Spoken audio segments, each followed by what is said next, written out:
For almost 50 years, Midway USA has been America's go-to source for just about everything for shooting, hunting, and the outdoors. Go to midwayusa.com to see our latest deals and promotions and take advantage of our super fast same-day shipping. If you need a cooler, a new fishing rod, another rifle, ammo, or a reloading press, you can find it all at midwayusa.com. Thanks for your business.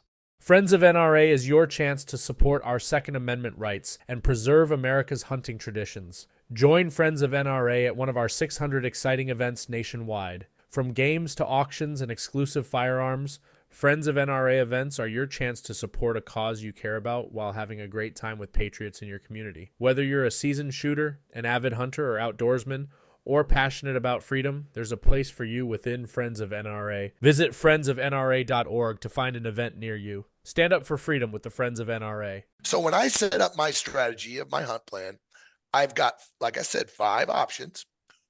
One of them is always a radical change in elevation for a lot of reasons. We don't need to get into it right now, not just snow. And the second one is I always have an option for a base camp hunt. Even though I'm a llama guy, I pack in, guys. I love to pack in, right? I love to go deep, but I always have a vehicle base camp option somewhere in my strategy. And that's ready to go. And if I need to use it, I can use it. Yeah, and especially with kids, like that's yeah. my go-to with kids. It's I have all those hunts planned because physically it's a little bit, you want them to have fun and the hunt not to be too physically demanding sometimes. And yeah, I have those hunts too for my kids. And if I'm injured, I just would probably go right to that hunt too. That's right. There's a lot of reasons you can end up there, right? Yeah, well, let me give you another example. Let's say that you go back in and you're just ripping it back there. It's a 10-day hunt and you're 7 days in and you're back there hunting and you haven't turned up anything yet. You got a couple of days left to hunt. That's it. A couple days. And all your backup spots are going to require a whole day to get in. It's going to be, you only got 2. Dude, jump to your base camp and hunt the last couple of days. Your base camp option, right? Drive over to your base camp option, get a couple of days of in, and you're still hunting. You're still in the game. Mm-hmm. I talk to guys all the time that tell me this. Well, I was 7 days in and I just went home. I just went home early. I didn't have another option, right? I'm like, guys, we wait all year for this, right? We're on this podcast right now. I mean, I'm getting excited about elk hunting right now, and we wait, we do everything. We juggle our schedules, we beg our wives, we buy gear, we do whatever it takes to carve these days out. You do not want to come home early, because let me tell you what's a guaranteed. Every case, all the time, no exception, guaranteed you're going to regret it. Mm-hmm. I've never talked to a hunter that came home early and said, dang, I wish I wouldn't have done that. I wish I just would have stuck it out. If I'd been a little more mentally tough, if I'd have been a little more prepared, if I'd have been had a little bit better gear, if I would have this, I would have that, I would have that. But I've never heard, man, I'm so glad I left early and quit. There's nothing more rewarding than sticking it out and getting your animal on the last hour of the last day of your hunt. Absolutely nothing more rewarding. Do you guys follow Ryan Lampers? Do you guys know Ryan? Oh yeah. Okay. Do you know how many giants, and I mean, when I say giants, I mean freaking certified bone crushing giants that he has killed in the last hour of the freaking hunt? Oh my, he is the master of pulling it out of his ass at the last second, because that dude will not go home ever. Just ask his wife. I mean, that dude will never, ever go home early. He will never leave before it's freaking dark. He will never quit glass until he can't see. He will never, ever, ever do it. And that's one thing I've learned from him. I hope he doesn't listen to this, because I don't want to give him too much credit. But I've learned that dude just will not. He hasn't seen a mule deer in 20 days. Literally, he was on a hunt. He had seen a deer in 20 days and kills a tank in the last 5 minutes of the freaking hunt. And that's a whole nother level of mental toughness that a lot of guys just don't have. right? Now, I'm not saying that everybody has that, right? But what you do have is you got to have the mental fortitude to suck it up and not be a baby and just stick it out. Mhm. Elk hunting, guys, is 99% boredom and 1% excitement. Mhm. It's Absolutely. 99% failure, right? And then all of a sudden, there's an elk standing in front of you. Yeah. And it can happen at any second, but not if you're on the drive home, not if No, you're in your 100%. backyard. So I anyway, think I I know that think was cutting the everybody soapbox. I think everybody has that mental toughness. They have the mental ability, sorry. They That's just don't right. know how to access it. They just That's right. they haven't challenged themselves. They haven't put themselves through those hard, difficult situations. Because once you start doing that, then you start building a callus and you start developing the Exactly. willingness And to what I'm just tough it out for an extra 5 minutes to till that last bit of light. That's exactly right. And what I'm trying to tell you guys today is that if you set up your hunt plan with enough options and all of the features that we're talking about, you are far more likely to stick it out than you are if you don't have.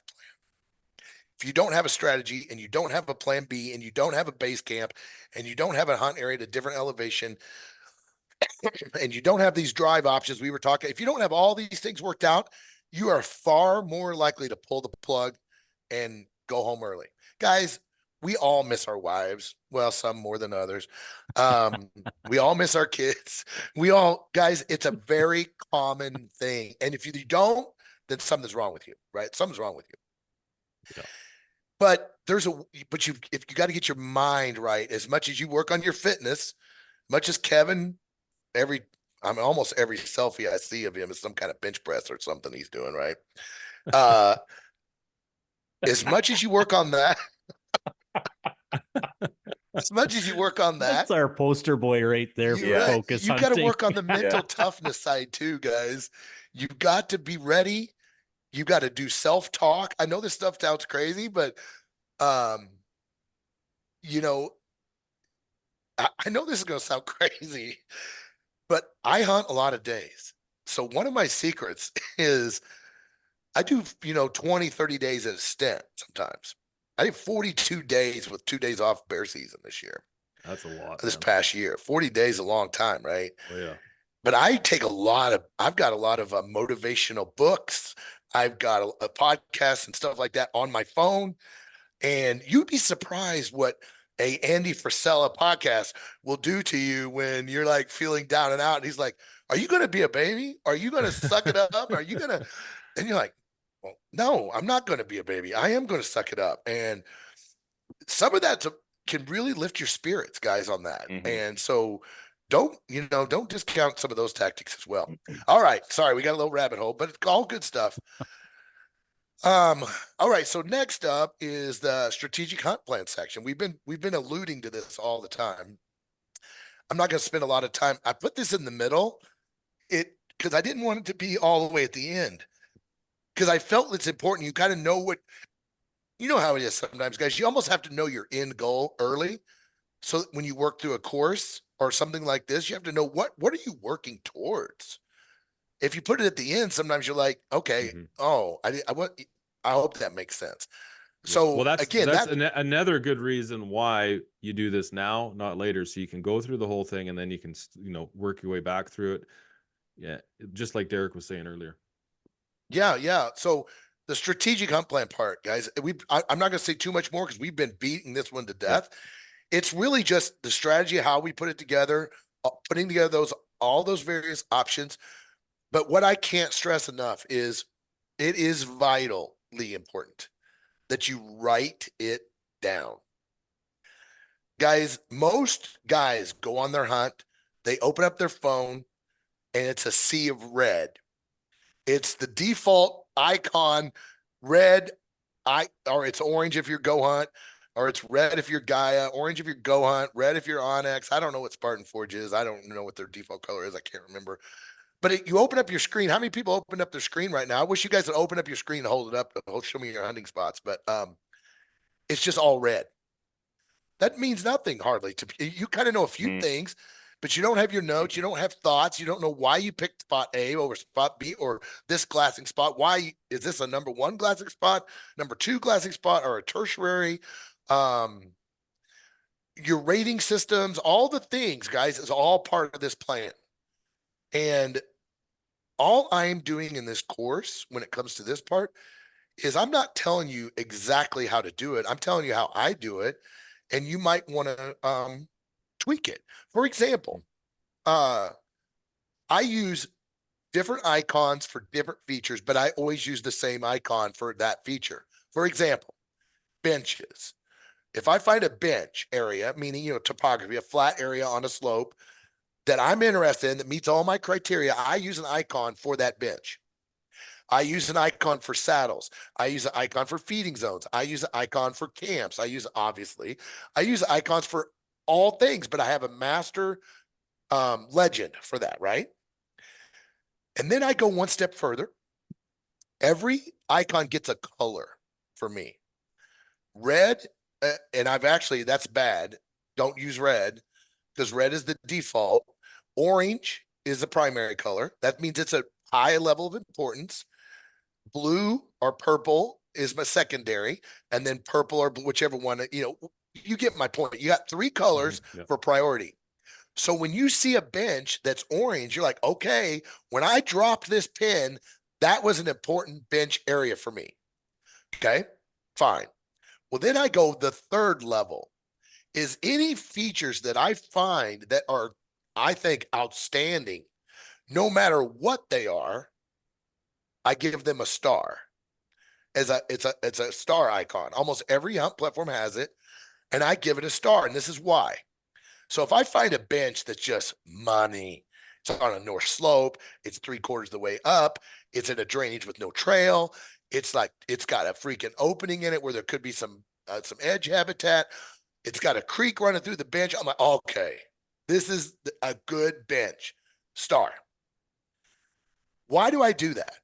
Well, it is amazing when you zoom out your screen and you start to see all the colors. Where is all the oranges clustered?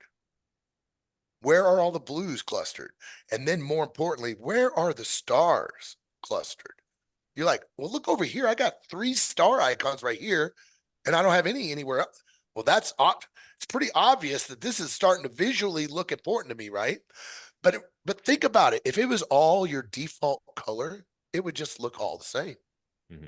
So what I'm saying is it's really is valuable to take the time in your primary hunt application. And I don't want to get too far in the weeds on this, but whichever application that you're going to use as your primary tool on that particular hunt is where you want to do all your icon coloring and all your icon prioritization, et cetera, et cetera. And the same with routes, guys. I plan every route.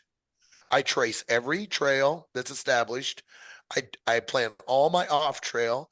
All of my established trails are orange. All of my off trails are blue.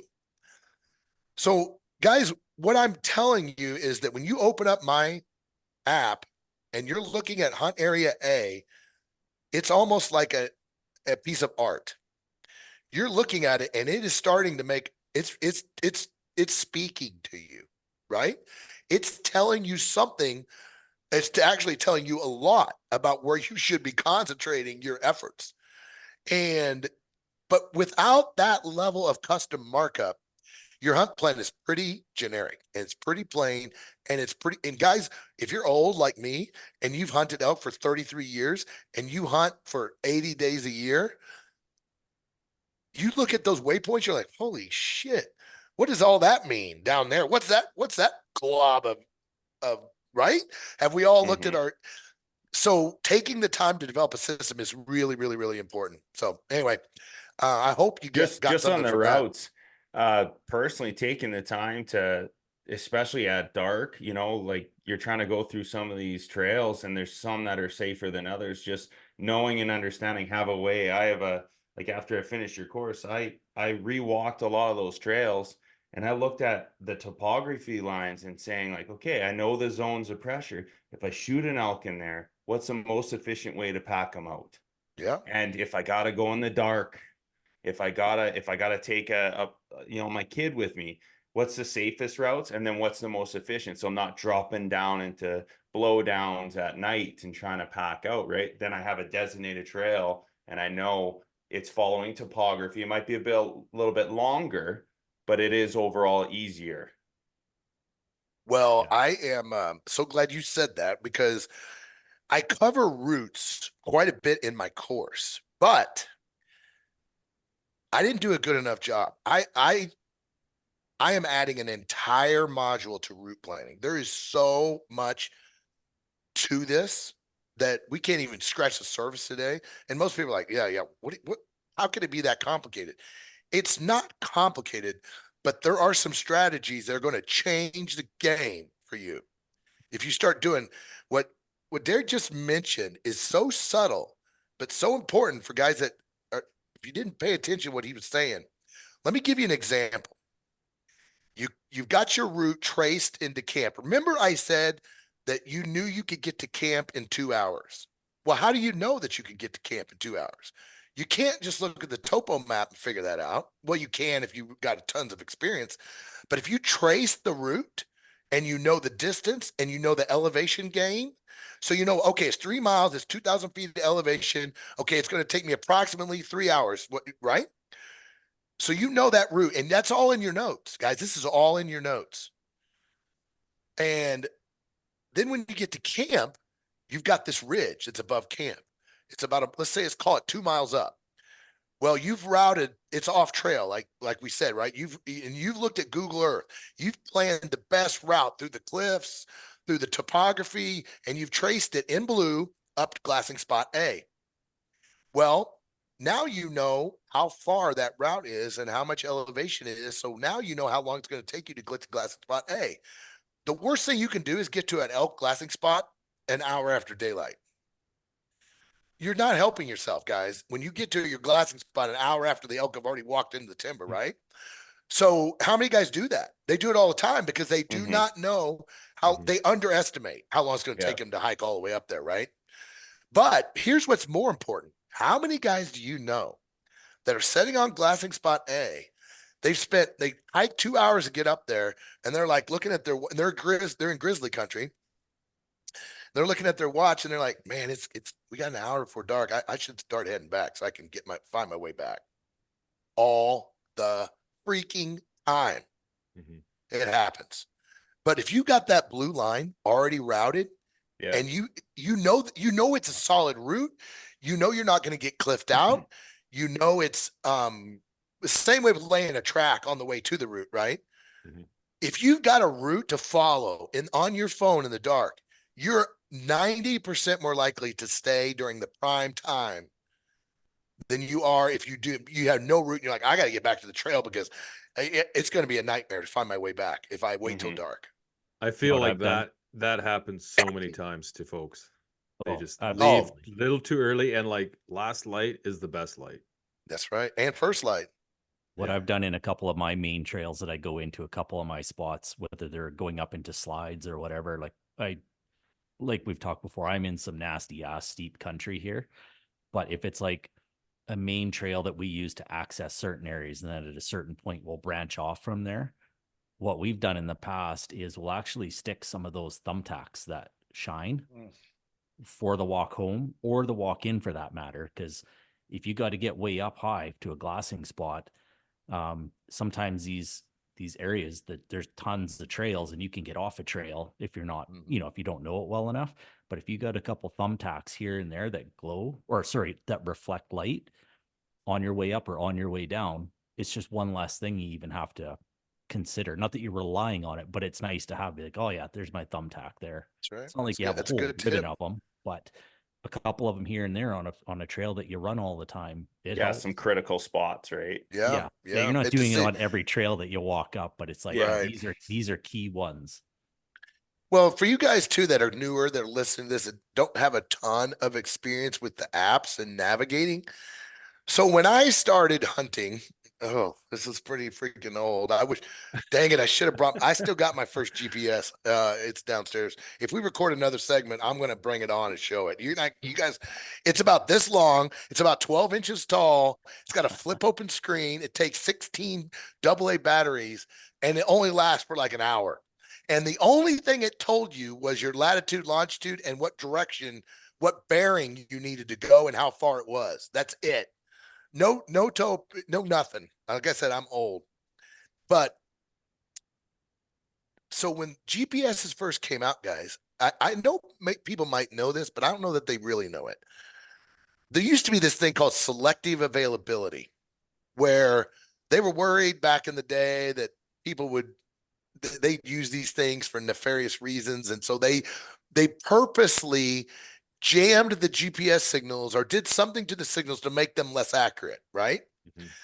But over time, that's gone away. And your phone devices, guys, that you're tracing routes on and you're doing tracks on are so remarkably accurate within literally feet or less than a foot that it's so beneficial for navigation, is what I'm saying, Mhm. because it is so accurate. And like if you're navigating like he was saying in a real cliffy, real sketchy area, we bear hunting, for example, we hunt in some gnarly country bear season.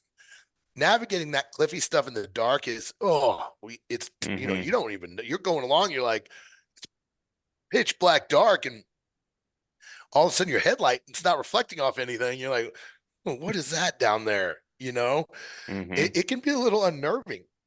And so these routes are really important. But I just wanted to say that the accuracy of the placement of them is incredible with these apps today. So don't discount that and use it to your benefit. You're never going to plan routes and you're never going to pre-plan hikes. That's going to be a waste of time, guys. Because every time you're doing it, you're learning more about distance calculations. You're learning more about how long it's going to take you to spot A and spot B. And here's another tip, guys. If you've got more time than most dudes, go back and look at all your tracks from last hunting season and look at the elevation gains and losses on those tracks and figure out what's your mile per hour rate. Well, I can tell you with me, I've looked at it in detail. With my llamas, I am right about 2.2 miles an hour. In most country, unless it's super steep, my llamas and I, because the llamas, that's kind of their speed. They like that speed, right? Kevin's is probably about 4.5 to 5.5 miles an hour. Six, yeah. But mine is like 2. Um, so you can start using that formula, that data from your past hikes to help you plan your future hikes, is what I'm saying. Mm-hmm. So I know this stuff all seems simple, guys. And what I'm going to tell you about this course is there's not one thing in this course that's going to be revolutionary, probably. Well, maybe there is a few, but what you're going to see and what you're going to find is it's going to be the death of a thousand cuts kind of thing, right? It's gonna be one. Oh, that's interesting. That's a good technique. Oh, that's a good technique.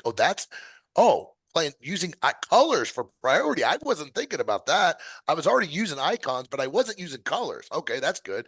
And I certainly wasn't using the star. That's another good point. When you add all these up, you have moved the needle of your success exponentially. I'm telling you, like 100%. big time move the For needle. sure.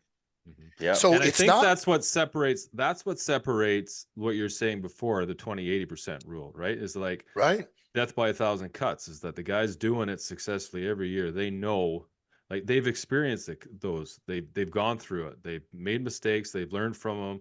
You're putting it all in a package that's going to help people you know shortcut all these in a way, right? Like that's, you're Right. going through all these strategies and stuff and learning this now in February, going through these modules, taking the time to learn it, and then applying it, in the field. It's exponentially gonna help you.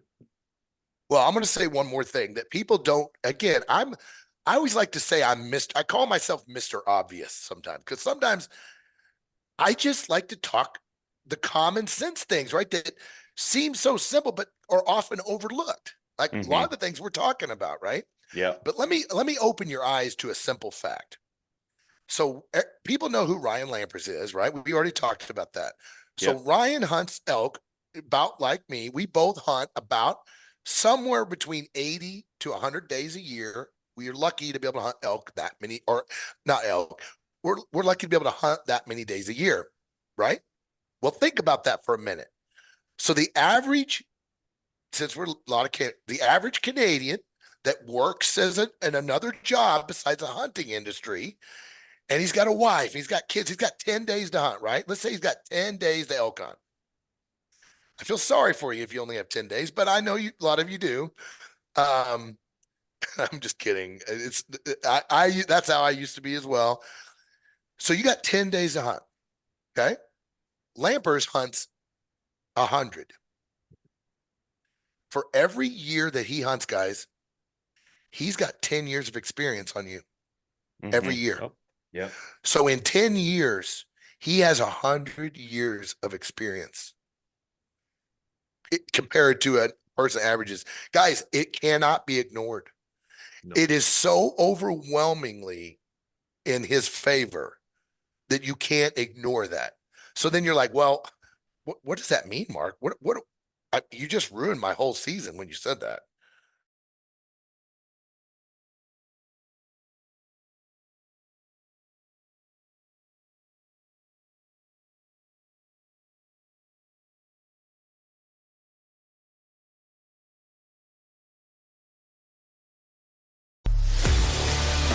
A life that has the stories to back it. A life to be proud of. It's a Winchester life. Yeah, baby. 6'8" Western. Oh, mule deer, baby, right there. Tune in every Tuesday at 7 p.m. Eastern on Waypoint TV. Gear up for the hunt and learn from the best with Deer and Deer Hunting Wednesdays at 10 p.m. Eastern on Waypoint TV. Tune in every week for expert hunting tips and unforgettable moments in the field. Waypoint TV, your destination for outdoor entertainment.